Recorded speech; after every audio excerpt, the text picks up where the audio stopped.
मर जाए, आप मर जाएंगे ना तो सब चीजें, ये सारी दौलत मेरी हो जाएगी। प्लीज कह रही है, आप कौन सी फरिश्ता है? मैं आपके हर कारनामे से वाकिफ हूँ।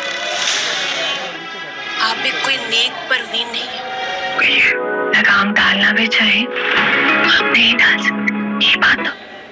तुम्हारी आखिरी बार इसे तो बात हुई थी ना, एक एक लफ्ज बताओ जो बाबा साहब ने तुमसे कहा होगा। कि कोई काम नहीं करती, यहाँ आने का उसका कोई ना कोई मकसद होगा। तुम्हारी जुबान बहुत बेलगाम हो गई। अच्छी तरह जानती हूँ,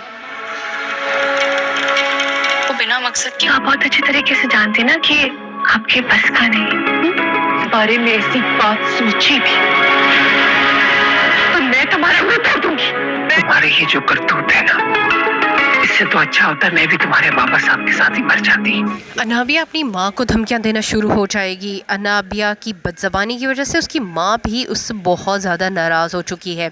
उसे लगता है कि बाबा साहब के साथ उसे भी मर जाना चाहिए था। जैसे ही वो ये बात करेगी तो अनाबिया फ़ौरन ही माँ से कहेगी कि ये हो जाए तो बहुत ही अच्छा हो जाएगा।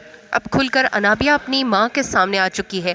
समरीन को अब एहसास हो चुका है कि उसने किस कदर बदज़बान बेटी को जन्म दिया है। दूसरी तरफ शाहवेज़ भी मरियम के ख़िलाफ़ हो चुका है। जिस तरह से अनाबिया उसके कान भर रही है, और दूसरी तरफ अनाबिया से ये भी कह रही है कि शादी के बाद वो उसके घर रहे तो ज़्यादा बेहतर होगा, मगर शाहवेज़ इस बात से इनकार करेगा कि वो उसके घर में नहीं रहना चाहता।